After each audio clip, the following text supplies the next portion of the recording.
I think we are live and can begin.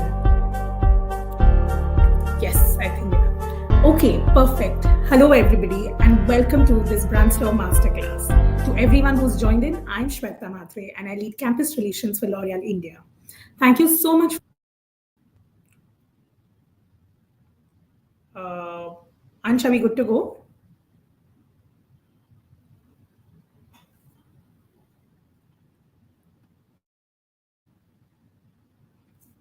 Okay, am I audible? A quick check.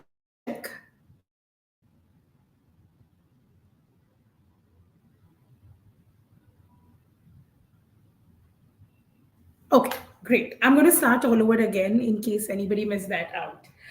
Hello, everyone who's joined in today, and thank you so much for joining in for this masterclass series of Brandstorm 2024. I'm Shweta Matre. I lead campus relations for L'Oreal India. A very warm welcome to all the students who've joined in who are participating in Brandstorm 2024 this year from different parts of the world. While I know there are a lot of students who've joined in from India, I understand there are students who've joined us from different countries from the South Asia Pacific, Middle East, as well as North Africa. Welcome to this masterclass session, and I truly hope that this is going to be a very useful session for you and it will help you crack Brandstorm 2024. This is, of course, a topic that I'm super passionate about, and I can go on talking forever, but I'm not going to do that because we are here for a special masterclass. What I will say is that to learn more about Brandstorm, you can always go on to brandstorm.l'oreal.com. And for Indian students, you can also log on to Unstop's page where Brandstorm 2024 is listed. This year's mission for Brandstorm is very clear. You are all invited to reinvent the future of professional products. One of the biggest divisions of the L'Oreal Group, the professional products division, has partnered with Brandstorm. This year, when you're being asked to reinvent the future of professional beauty, you could do this along the lines of O+O experiences, different augmented services, or even how do you transform e-commerce. And that's exactly what we're going to be talking about today. We are going to be talking about e-commerce and how it is transforming the professional products division.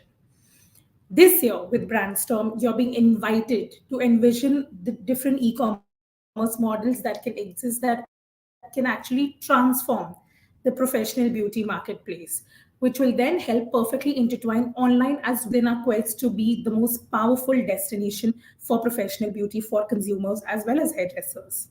And to lead this session today, we have someone with us who's across products division in India. I have with us Sujanya. Sujanya, thank you so much for joining in today. And I'm sure everyone who's logged in is super, super excited to hear what you're going to be talking about. And I'm sure that after your session, they will have a ton of questions for sure, but they'll be able to decode Brandstorm a little bit. So before I handed this over to you, I'm going to request everyone to put in your questions in the comment section. It will help you understand the division and e-commerce in the division. We'll take your questions and we'll try to answer as many as we can. So please keep sending in your questions. Over to you, Sujanya. Welcome again and thank you so much for being here. Thank you, Shweta.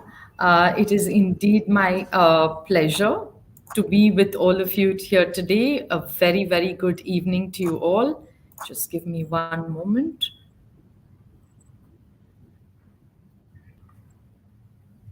I believe my screen is it presenting? Are you able to see my screen?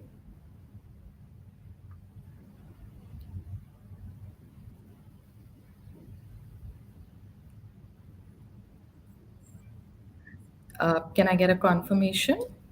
If you're able It's to see. not. Sorry? Yes, it's up now. Okay. It's up? All right. What's a tech led masterclass without a few glitches? Very good evening to all of you, and thank you for joining in from different parts of the globe, wherever you are from. It is my pleasure and honor to be able to share some thoughts with you on the topic that Shweta has spoken about. But before that, let me quickly give you a little bit of an introduction to who I am and what I have done. Um, I'm Sujanya, as Shweta mentioned. I have been with L'Oreal for about 11 years now.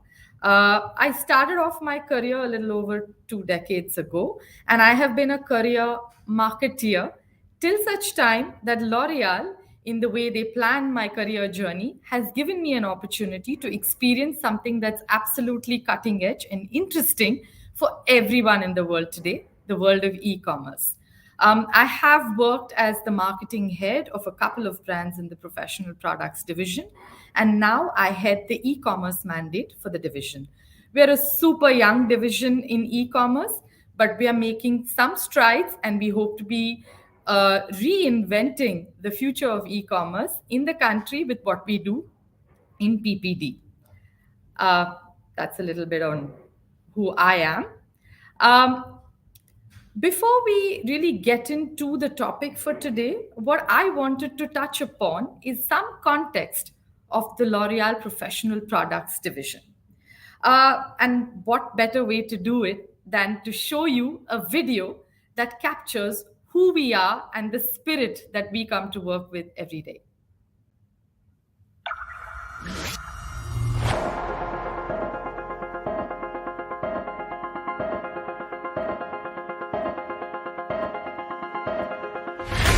We are the cutting edge. 110 years of avant-garde, of defying the present, to go further, to aim higher. We serve hair artists, artists committed to revolutionizing the salon experience, opening space for innovation, empowering to dare, tailored for each, created for all. We are the cutting edge, engaging senses, igniting desires, creating unique experiences to be unique as you. We are the cutting edge, boosted by tech.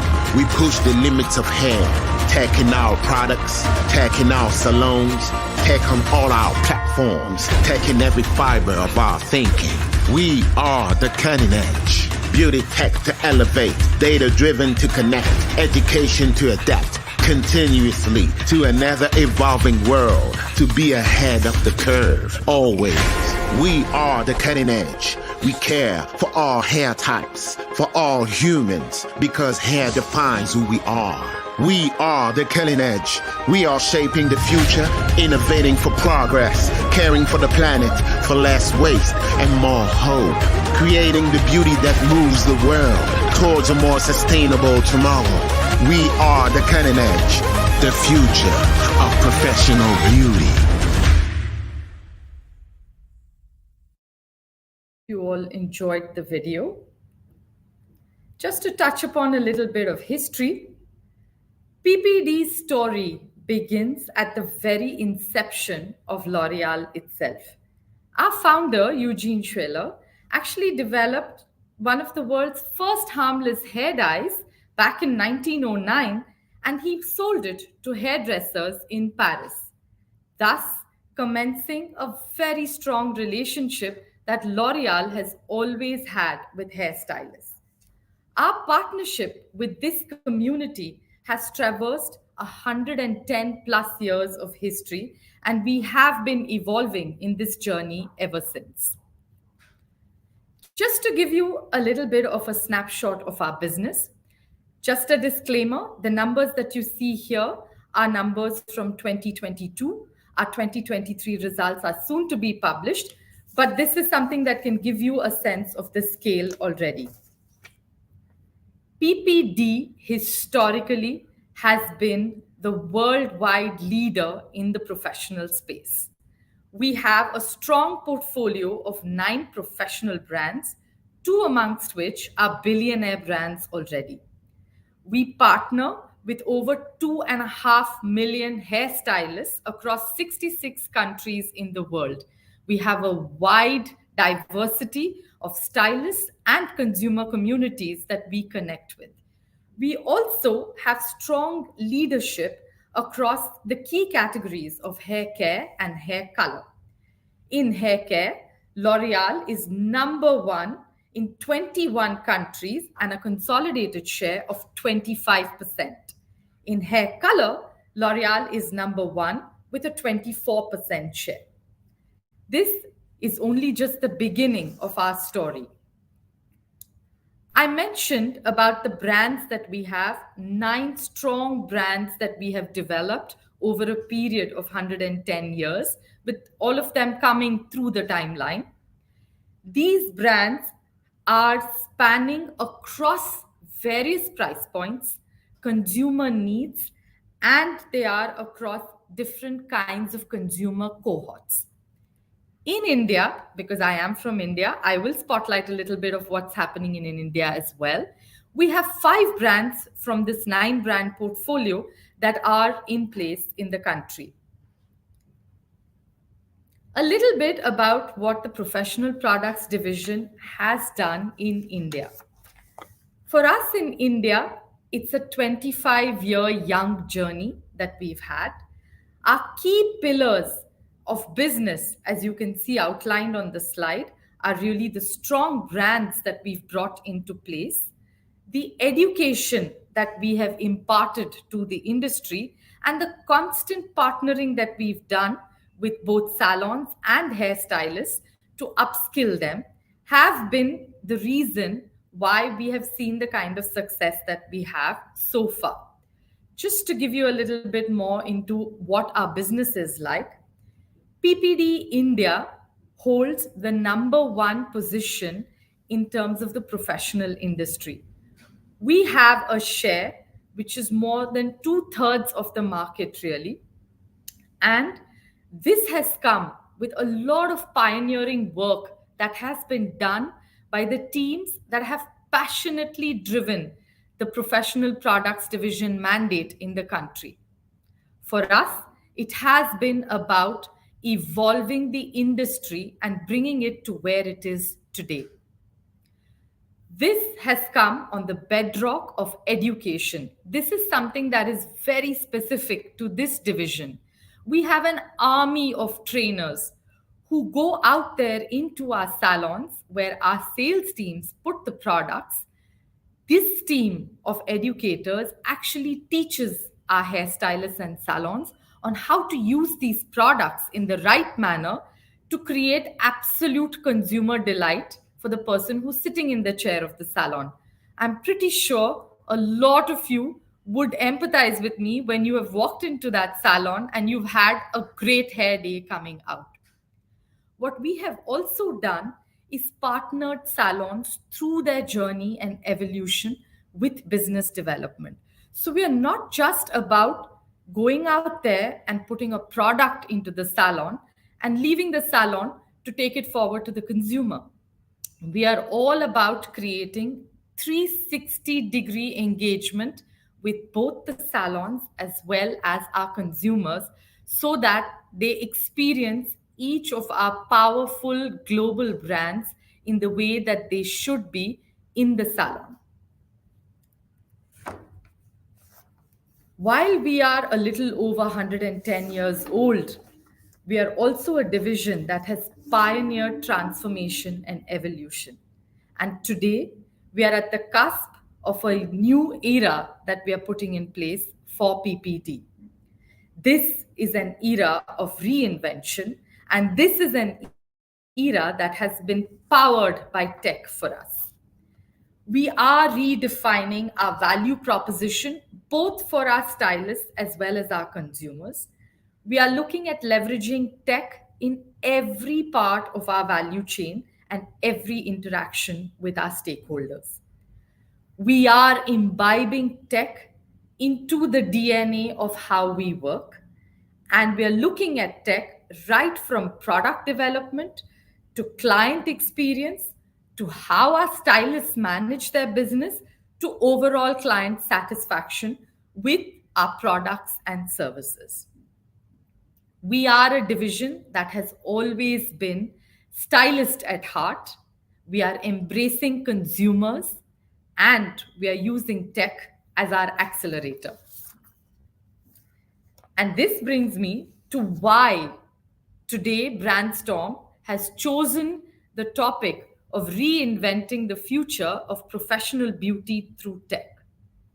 You see, we want to reach out to all the young, innovative minds that are out there to help us on this journey of transformation with all your out of the box ideas. The challenge in front of you, you would have already seen. We are looking at this challenge through three lenses. One is an online plus offline experience, some of which you would have heard about in the masterclass that was conducted yesterday. Second, through augmented services. And third, through e commerce, because what is the proof of the pudding for anything that you do in business if not commerce? From here on, I will take you through a little bit on what the space of online is all about. What is it that we have been doing online? And where is it that I see the opportunities that you could leverage in terms of bringing back to us fantastic ideas that we can imbibe and absorb? To begin with, let's look at beauty online. Here, I'm going to be talking more specifically on the Indian market, but I'm pretty sure that it will not vary dramatically across the other markets as well. The first part, of course, is to understand how big is the beauty market and where does online fit in this space. So in India, the beauty market today is 6.5 billion euros and it's growing at a good double-digit pace of 11%. Now, in this market, the online weight of business is only 17%. And here, I'm not talking about beauty in the professional space alone. I'm talking about the overall beauty market in the country, clearly outlining that online as a channel for this market to develop has a long way to go. The second piece that I want to share with you is a little about how consumers are looking at spending their money when they go online. Why is beauty still at only 17% to the weight of business online? As you can see on this chart, and my apologies if the numbers are not clear, I will call them out. Mobiles have the maximum share of spend on any e-commerce platform, with almost a third of the spend coming in from there. This is followed by electronics and appliances because traditionally, most e-commerce platforms have been developed through these two categories. Fashion has been the next one to garner a large share of the pie at 20%. Food and fast moving consumer goods are at 11%, furniture at 6%, and beauty comes pretty much towards the bottom of the pyramid, fairly underdeveloped, which is 4% of a consumer's spend going in from here. And of course, there are a whole lot of other miscellaneous categories which together constitute 7%, clearly showing that there is a huge scope for us to be able to build the weight of beauty in the share of the online wallet for a consumer. The third piece that I want to share with you on India's digital funnel, and this could be dramatically different from other parts of the markets where the rest of you are coming in from. They could be far more evolved. But in India today, about 700 million people use the internet. About 530 million of them actually are on social media. And out of this, the number of people who actually transact digitally are only 275 million. Cut this down to people who shop online, and that is 150 million. And now, when I further cull this down to see where beauty shoppers stack up, that's just a 35 million consumer base. While, yes, it seems like it's a large number from an absolute perspective, but looking at the sheer size of population that we have, and the fact that we all know is that almost everyone walks into a salon to do some sort of a service or buy some sort of a product, we know that the untapped potential here is huge. Moving on. From the market, a little bit about what's happening with the consumer. Now, what you see here in terms of a complete chain of actions is what the shopper used to be like before online boomed in the last few years. The marketing funnel that typical marketeers would look at was very, very simple. You had a consideration, then you had evaluation. Then there was this moment when you made that decision of, okay, I'm going to go buy this product. And then it was all about how do I feel after I've bought this product? Do I love it? Do I hate it? Will I go back and buy this again?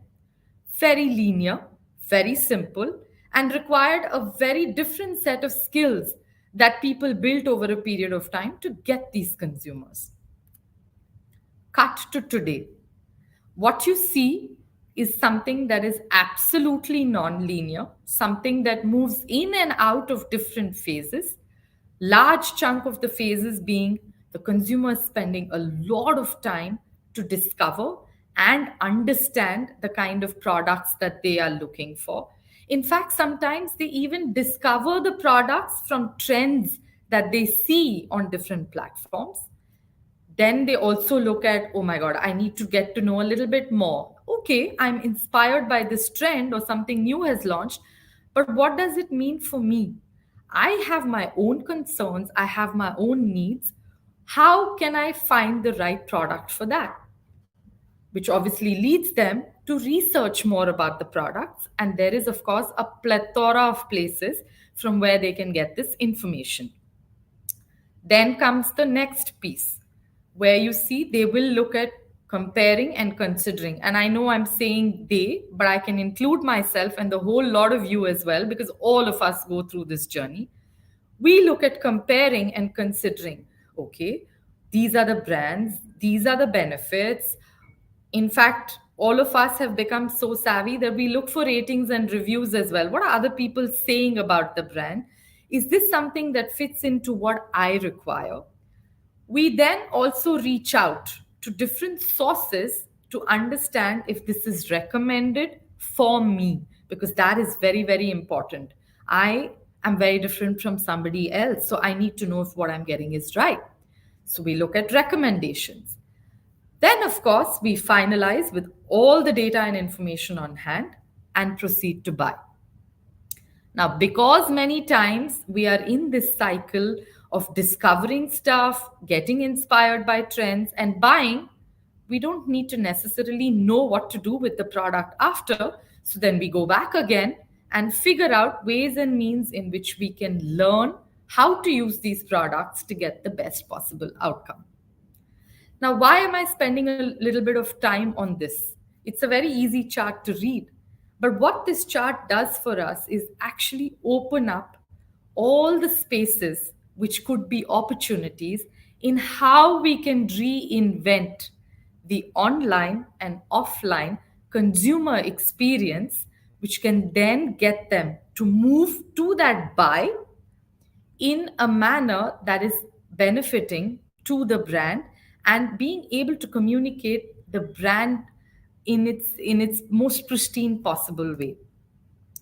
Here, what I would like you to kind of keep in mind is to identify where in each of these steps can we bring in innovation, can we bring in newness. Across the rest of the presentation, I'll also share with you what's already happening, because it's important to know that. And then where are there avenues for us to look for more. This, which brings me to my next slide, which is on what are the business models that we see online today. And again, all of this data is specific to India. Today in India, if you were to look at beauty as a category online, almost 80% of the business of beauty is actually consolidated in 5 players. There is a Nykaa, there is an Amazon, a Flipkart, a Myntra, and a Purple. And all of them look very different from each other, and the experience they provide to the consumer is very different. This is what it is today.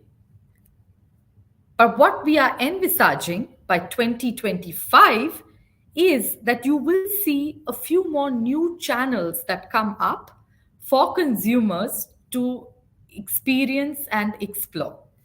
One is called the e-boutiques, or your direct-to-consumer brands, which are reaching out directly through what they put up as their brand store.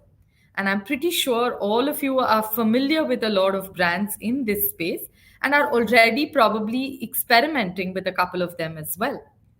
Now, this is a space which is poised to grow at almost 30% CAGR over the 5 year period that we've looked at. That is the prediction here. What this model really gives is the power to the brand to give the consumer an unpolluted experience, right from their ability to discover the products to all the benefits that are available, to maybe even including things like diagnosis, helping them identify the right product for themselves. And also, this is a space which will help in building loyalty through a relationship management program, because the brand will then know who its consumers are, what they want, what are they looking for. Here is the next big opportunity that we see. The next piece, which is showing up in different forms and shapes across the world, is the social commerce opportunity. What is social commerce? Social commerce is any form of business that happens through a social media platform. So, whether it is a WhatsApp chatbot, which could lead you to buying a product, or an Instagram framework where you see a brand, you're able to, explore it a little bit more and complete the transaction on the platform itself. Or if you were to see it in other markets, we don't have this in India, TikTok shop, where a lot of content creation is helping generate business as well. So, this again is a big opportunity that we are seeing develop across the next 3 to 5 years. Now, if I were to double click a little bit more and say, how are we looking at platforms really, right? So, you have e commerce players, you have D2C platforms, and of course, today in India, social commerce is still a developing phase. We will see it pick up over a period of time. But between D2C and platforms that are available, from a lot of research that we have done, what we have identified is that there are two types of platforms. One set of platforms which are completely discovery led. So, if I connect this back to the shopper journey piece that I just showed you a couple of slides ago, that is one of the first steps that a consumer undertakes: discovery, right? So, whether it is in the form of anything that you see on a YouTube or you see it on Instagram, one of the first things you want to know is where to buy it and learn more about it from a platform where you can also buy. There are specific platforms that actually build themselves around this. And a Nika or a Purple or a D2C brand is exactly in this space. What is the mission of a discovery platform? The mission for the consumer here is actually exploring. Maybe I have a special need. Maybe there is a special occasion coming up and I need to get something absolutely special. Maybe for myself, maybe for somebody else for a gift. So, therefore, where do I go to find out more about this? That's where you go to a discovery platform. Why would you go to a discovery platform? What do they do for you to go there? It's really about this platform having a huge plethora of brands, a huge assortment of products. What they also give you is a platform experience which is very, very rich. So when you scroll through, for example, say a Nika, you will see that they call out brands in a very prominent way. There are different parts of the platform where you can see different ways of communication that come through. So, yes, you have a home page where the brands are showcased differently. Then maybe you're going in because you have a need in a specific category. So, you can go on to the category page, and there the brands that are curated specifically for that category will get shown. Within this, you would also be able to experience a little bit more, either some tech features, there are some guides, some tutorials. You also see something like, a try on, where you can check whether, before buying this particular product, will it look good on me? Yes, no. There are such features that are available, that are enabled. So a lot of the time that a consumer spends, and most of us do today, when we have a little bit time on our hands, we are looking to explore content online.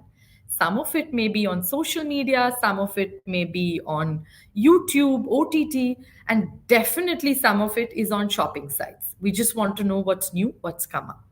And this The platforms that come under discovery are actually built around this.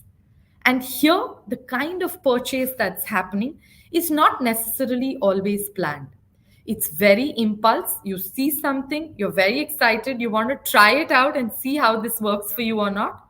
There you go, boom. You add it to cart and check out. So that is what the discovery kind of platforms do. And what you can build in as innovation here would be very, very different. You would have to look at richness of content. You would have to look at how can you excite the consumer to bring them here. What more can you do to make that experience, whether it is about comparing products, whether it is about looking for recommendations, whether it is about being able to understand the product, the ingredients, what it does, all of that. How can you bring it to life and how can you do so innovatively would be where discovery platforms can play a role. The next set of platforms, of course, are pure transactional platforms. And we all know there are some platforms where we blindly go. In fact, today, Amazon claims that they are much bigger on search for products than even Google is, because when you want to look at a product, you also want to be able to buy it or have that option to buy it. So, here, this set of platforms, the mission of the consumer is really about purchase. The intent is high. You want to either replenish or you want to stock up on something. And of course, on these kind of platforms, some of the key hooks that you're looking for are what are the best deals, right? Are there any good deals here? What is the kind of delivery? How quickly can I get the product? And sometimes these are also platforms where these are almost like periodic purchases that happen absolutely regularly. Here, when you have to look at how you will innovate, especially from the point of view of a beauty consumer, there is a lot of work that needs to be done. The mentality of the consumer when they come onto these platforms is very, very different. But the intent to purchase, because it's planned, could also be something that can be leveraged on very, very strongly. Here again are typically the platforms of Amazon, Flipkart, and to a large extent Myntra as well, where people go here because they have a very high intent to buy. It's not about just exploring. I spoke a little about beauty experiences when I was talking about what can you do to enhance the discovery and the research phase or the recommendation phase. Here are a couple of examples that I want to showcase to you on what we've done in terms of beauty experiences online for India. So, for example, on a platform like Nykaa, where you have all the brands present in the category, how do we create standout as a professional brand? Our USP, our biggest differentiation, is that we are the expertise driver. The hairdresser that is there in the salon, the one that you walk into and whose word you will take when they say you have to use ABC.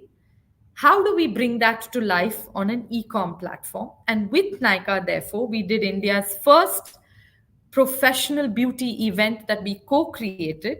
It was called the Nykaa Hair Studio, powered by L'Oreal Professional.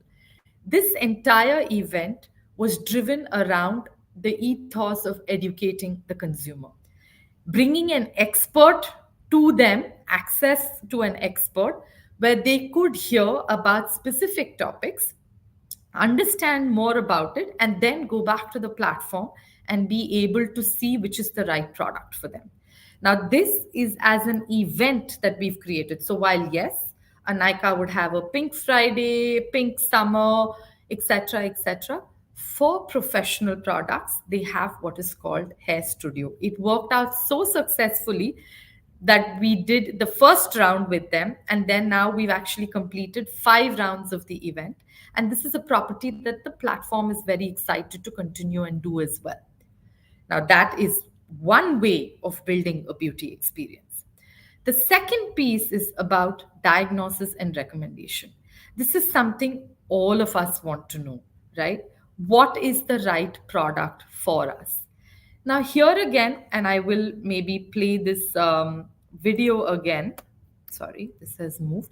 But if you had seen the scroll of the video, this was actually something that was done outside of an e commerce platform where you had a quiz that came in as native content. You could click on that, answer the questions that have been posed there, and that would lead you to a recommendation on the right product for you. What it would also do is actually take you back to where you can pick that product up from and give you the options. Now, this again is something that is very, very important because this is where the consumer today has a gap. How do I know what is right for me? Who do I ask? Of course, there are people I will ask offline. Of course, I will look at influencer content. I will try and see what is it that they are doing. Oh, this influencer is very similar to me. Maybe I should look at what they are recommending. But over and above all of that, in the commerce space, how can we bring that to life? Maybe this is one tool that we could look at and advance this further from the phase one that has already been done. The third piece, the example that you had here, was a virtual try on. Now, the virtual try on, and I'm going to play this again for you, of course, is for hair color specifically that PPD has worldwide. So, any of you who's thinking about having a hair color done and don't know what color will suit you, when you walk into a salon, you can definitely ask for the Innova Hair ID. This is the latest launch where we've looked at augmented reality to be able to give the experience to the consumer of what it would look like in real time if you chose a certain shade. Of course, this is in hair color. This may not be relevant for us in the e-commerce space today because in professional products division, we're looking at hair care largely. But can we pick up ideas from here to see what we could bring to the table to create a consumer experience that is so good that it cannot stop them from buying from the platform itself? Now, this was an entire piece that I've spoken about on what are the various opportunities that are available for the consumer. But because we are PPD, we are still pro at heart. We also have e commerce that we have developed for our salon partners. So in the US, we have something called Salon Centric. Now, this was primarily an offline distribution model that existed for our brands to reach out to independent stylists. And now we have launched the e commerce version of Salon Centric, which is a total marketplace for the pro to pick up anything that they need to be able to run their salon business. The second piece or the model that we've developed is something called L'Oreal Partner Shop.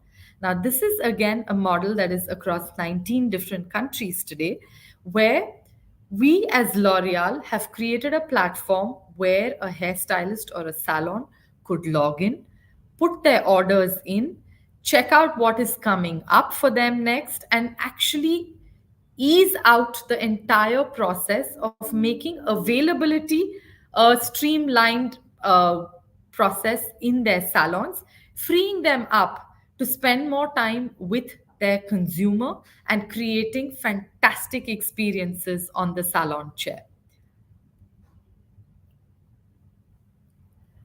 The challenge to you, I have spoken about a few things, and I know that I have only touched the tip of the iceberg, but I know that you will now go back and look at more data and information that's available to you. The challenge that I would like to put in front of you is some of these models, consumer journeys, and tech that you see are already available. What is it that you can do to push the boundaries in order to make sure that you create a cutting edge new dynamic in the commerce space for L'Oreal Professional Products, the consumer, and the hairstylist? Bringing them all together with either the tech that's already available and amping it up, or finding brand new blue ocean technology which you can then pitch to us and get our interest peaked. Now, what you do need to remember when you're pushing these boundaries is that whatever you bring to the table in the form of your pitch should be something that is feasible in business terms and scalable as well. Only then will it be a successful idea that the division could embrace and roll out in the years to come. With that, I have finished with the little bit of knowledge that I had the opportunity to share with you. Thank you so much for your patience hearing me out so long. I think now we will take questions. Okay, am I audible? Quick check on. Okay, great. Sujanya, thank you so much for taking the students through everything that you did. And we've actually got a lot of questions waiting for you. So I hope you're ready and prepared. I'll pick up some of these questions and ask you. Yes, Um, I think one of the questions that's come in, which is a little bit about what you've spoken about already, is can you briefly explain e-boutiques again? How is it different from social commerce and is it like TikTok? I know you spoke about this already, but if you could take them through it again. absolutely. My pleasure to explain it. E boutiques are basically online stores that brands create for themselves. So when you go to a place like an Amazon or a Nika, it's like walking into a mall, which has so many different stores, right? And then you go into whichever one you like, whichever one interested you, and then check it out further. But an e boutique or a D2C brand is like the standalone store that a brand creates only for itself, right? Where it reaches out to consumers on its own. So, this is, I hope I've been able to explain it with this analogy. If there are further questions, I mean, I'm happy to take it. How is this different from social commerce? Now, social commerce, again, is using social media as a platform to do your selling. So, when you go through your Instagram feed, for example, today, you will find that there are these niche brands, interesting brands that show up on your feed based on your interest. And when you click on them, you have an option of shop now. And when you click on that shop now, it takes you to a native, almost Instagram environment itself where you can choose the product, add it to cart, check out, and get back onto Instagram and go through your feed. That is one example of social commerce. Another example could be if there is, let's say, WhatsApp, and there is, let's say, a home chef, okay, who makes lovely food and wants to be able to sell it to a lot of people. So he or she is a part of various WhatsApp groups, and they send out a link and they say, check out my little link. There are products there, and you can ping me and order, right? And now WhatsApp has introduced payment as well, so you can do a full checkout. That's another example of what social commerce is. So this is very different from e-boutique. TikTok, yes, is a form of social commerce. TikTok Shop specifically is a form of social commerce because there are people who put up content about products and brands, and they give you the option to go and buy as well, right? So unfortunately, we do not have TikTok in India, so we've not had the opportunity to experience this firsthand. But TikTok Shop is more in the line of social commerce itself, and not as much an e-boutique. It's not an e-boutique. Okay. In fact, there are a lot of other questions that are along these lines. I'm going to actually club a couple of them Sure. because it will help you just, address the overall topic. There's a question that says, is quick commerce the way forward for PPD? So quick commerce, something we've not touched upon in this yet. Is quick commerce the way forward for PPD? Then there was another question along the lines of, is D2C something that we want to look at? And there was also a question about why does L'Oreal not have its own e-commerce platform, and why are we using different e-commerce platforms? So again, I think along the lines of all these different avenues that we have. So if you could briefly touch upon that. And a very Absolutely. important question, which I know Sujanya, you're going to love answering. is does e-commerce not harm the salon? Oh, yeah, okay. That's a very interesting question, but I will pick it up in the order in which you have put them to me. So, from a quick commerce perspective, are we looking at quick commerce for PPD? Today, quick commerce is not a very widespread phenomenon globally. There are only a few markets where this is really, really big, and I think in India we are all the beneficiaries of it. Oh my God, it's such a lifesaver for us, right? Um, as of right now, PPD as a division is driven by education, right? It's not just about educating how our hairdressers use the products, it's also about educating our consumers on why they should be very discerning on the kind of products they pick up and what they put on their hair, right? So for us, as of right now, I think in the evolution of the business, and I'm saying it specifically from an India context, we are still in the phase of getting more of you to buy professional products by telling you why it's better to buy it, as opposed to moving it into the QCOM space. But having said that, is that something that we will look at as it evolves? Definitely. We have our eyes on it, and we will see when it will be the right time for us to move there. The second question, I think, was what are we going to do about D2C? I think this is very, very straightforward. So, Kerastars, which is a luxury brand in PPD in India, is already on D2C. We have an e boutique already, and it would be absolutely lovely to have you guys go and check the D2C site out and actually take the diagnosis quiz and see what is the right set of recommended products for you. And this is only just the beginning. It is work in progress. And as we go forward, we probably see the advent of more brands to come. Then the third question was about why does L'Oreal not have its own e-commerce platform? I'll be absolutely honest with all of you. It's a question that we put on the table and debate many times, right? And then sometimes we have to look back, pull back a little bit and say, what is our real job? What are we here to do, right? Our job is about creating products and experiences that leave our consumers delighted, right? Running an e-commerce platform is going to take a very different mindset and a very different set of capabilities. Is it something we're going to be looking at immediately? I can answer for the professional products division right now. No.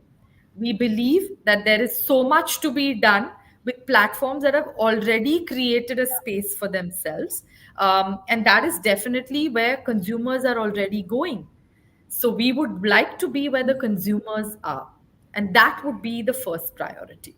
Will it be something that we would look at in times to come? Maybe. Okay. Okay. Shweta, and And then and the should I final one. the e-commerce not harm the salon? I think it's a fantastic question. In fact, this is the question that we as a division had to ponder on for a long period of time before we decided that we will go on e-commerce. See, today for us, the way we look at e-commerce, it is a, a mechanism through which we are able to take our brands to more and more consumers, right? We are able to give the kind of reach of our brands through e-commerce, which is limited through the salon footprint that we have today, right? And why will it not harm the salon? The way we've looked at designing this business is to make e commerce accretive in the overall journey for our brands in this country. For us, the way we run our business online, and you are welcome to go and check out any of the PPD brands, you will not see us driving our business through discounts.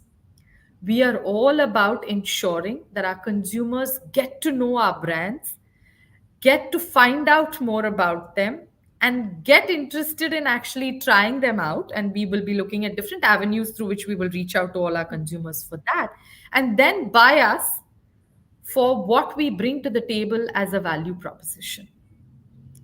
When we are not discount driven, it automatically makes us a channel which is additive and not taking away from the other channel. So that is how we are looking at playing this game. We are in this for long term, and that's how it should be. And it's also a business which we want to drive in the right way with consumers. Not just pick us up when we are on a deal, but just pick us up because you love us.